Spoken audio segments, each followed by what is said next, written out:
Sairam, this is Gyani Bele. My humble pranams at the divine lotus feet of Bhagavan Sri Sathya Sai Baba, and my humble pranams to all of you. In this video, we'll go over what guidance Swami has given to my spouse Shivangini on dualism, likes, dislikes, good and evil, while she was progressing on her spiritual journey. I think for all of us who are on this journey, that guidance would be useful. But I'll give a little background first. Shivangini, my spouse, her real name, her given name was Dali, but Swami always called her Shivangini. Swami woke her up and took her on a very rapid spiritual journey. He woke her up in 97, and by 2005 she left her body, physical body. And in that rapid spiritual journey, in the first 16 months, she already had the experience of Atman. And Swami called that the Shiva aspect, the one getting that Atman experience. Then after that, Swami moved her on to Vishnu aspect, and in that aspect, when he moved her there, this is only within 2 years after she started spiritual journey. So he moved her on to the Vishnu aspect, and he interestingly is when he was taking her to Shiva aspect, he called her Shivangini. But when he got her onto the Vishnu aspect, he called her Devayani. And there she was asked to do Vishnu Bhakti. Okay. Now here a little funny situation happened when Swami started calling her Devayani. And as I said, my wife, in other videos I said this, she's a Punjabi background and she was Arya Samaji. So they have not much exposure to our Sanatana Dharma scriptures or the murtis and the figures and so on. So Swami used to call her at that time Devayani because he used to call her Shivangini in the Shiva aspect and started calling her Devayani in Vishnu aspect. And she didn't know, never heard that word, and she used to pronounce it a little differently. And one day when Swami tells her, why don't you go talk to Gyani? The way you're pronouncing that is not right. You make it sound like Divani. Now that was a joke because Divani, I don't know if everybody who's listening understands what Divani means. It comes from Divana and Divani. Divana is somebody who's mad. That is for male person who gets mad is called Divana, and a female person is called Divani. So Swami says you're pronouncing what I'm telling you. You're pronouncing it. You make it sound like Divani. So go talk to Gyani. He'll tell you how to pronounce it. So that's kind of a nice tidbit there. Then he asked her to do Vishnu Bhakti. Then she asked him one question. She says, you are asking me to do Vishnu Bhakti, but I don't know how Vishnu looks like. Then within about a few days, 3 books written by Krishna Consciousness organization, ISKCON organization. 2 of them were called Krishna, and one of them was Ishopanishad. And Ishopanishad had Vishnu's form coming out of the water right up to his chest, and with this hooded serpent right behind him. So that is the Vishnu form. So when she said that she didn't know what the form was, he materialized it. Then he told her, you need to rapidly read those books because you need to move on this Vishnu aspect. So she read a lot of pages in short time. So this is back in 1988. And Swami says, at that time, on that day, he says, the books you have on Radha Krishna, because the Krishna consciousness, the 2 books on Krishna, had Radha and Krishna both showing up on the front cover. So Swami says that the books you have on Radha Krishna, I sent them. So he kind of confirmed that. Then at that time, Shivangini was reading them and she said, Baba, these books are confusing. Some of the things that they write in the book turned me off. And I know exactly what that is because she and I used to discuss. In that one, women are portrayed a little inferior, quite inferior. So it's like it was turning her off. That's why she said that. They were harder to read because she was getting turned off and didn't want to read it for a little while. Then Baba replied when she said this. Now that is the message which we're going to go through is, that is exactly the point, he says. If you can't overcome the likes and dislikes in God, then how would you overcome the dualities that exist all around you? You do not need to understand God with your logic,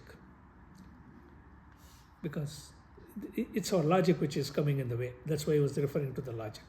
You don't need to understand God with your logic. Vedas, Vedanta, Upanishads are true. If you are questioning whether these true stories which are written in those books which he was reading, whether they're true or not, Swami says, what difference does it make? Then he said, you love God, don't you? If you love God, then if you can't overcome Lord Krishna did this or did that with gopis, how can you ever overcome the dualities that exist all around us? Then he says, just read them. There is a lot you would learn from them. Most of all, the purpose of those books is to increase devotion in you. Then she asked, why? Baba replied, Devyani, I've always said worship your chosen deity. Which was the first deity you chose? Lord Krishna. However, you will see soon that you won't be doing bhakti either. You won't do many things, but you will have to do it to that degree that you don't need to do it anymore.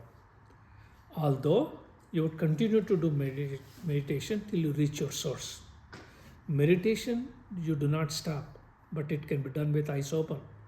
Also, there will come a time you will be able to meditate with your eyes open.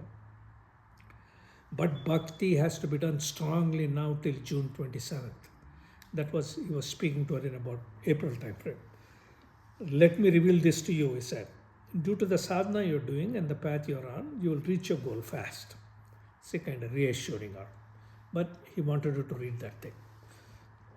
In the same way, speaking in the same way, 2 other times he gave guidance. This is some 4 years later after this message. Baba actually told us that reality is transcendental. That is, reality is absolute. Everything in this world, good or bad, is not real. Swami said, why we don't talk about the negative aspects of God? Arjuna asked for Vishwarupa Darshan in Bhagavad Gita, the chapter 11 talks about it, and what he saw is described very well in the scriptures. Now, anybody who has not read it or does not know about it, Arjuna asked for Vishwarupa Darshan, where he gets the vision of the Lord in his fierce form. He sees all these people kind of dying and going into him and then coming out and so on and so forth. So he sees that fierce form which is occurring in there. And Swami is mentioning that one. Arjuna asked for Vishwarupa, and what he saw is described very well in the scriptures. Then, in the same Bhagavad Gita, after he sees that, he literally starts trembling. Arjuna starts trembling when he sees that. Then he says, no, I would like to see your benign form. And that's when Lord changes himself into that four-armed vision, four-armed God vision, which is we call Vishnu. That vision he gives it to him, which is very more calm, peaceful kind of a vision. Then Swami says, sages who worshipped Rudra is used interchangeably for Lord Shiva, but Shiva's fierce form is called Rudra. Okay, so sages who worshipped Rudra had a similar experience of seeing Rudra, which is also described in the Puranas. And Baba said, because it reveals the negative role of the God, your mind rejects it and even labels it tamasic. So he says, because it is more related to our ability or inability, where we call it this is right and that is not right. So the fears we don't want to. Our mind rejects the fierce form of God. That's what he indicated there. Then 2 years later, that is about 2000 time frame. The other one was around 2002 time frame. Then Swami says, at that time, he says to Shivangini, he says, there was and is good and evil. At the time of creation, good and evil was there. There were three gunas, tamas, rajas, and sattva. Soul is given the intellect and limited free will to pick the right choice. This is the limited free will soul gets to make the right choice.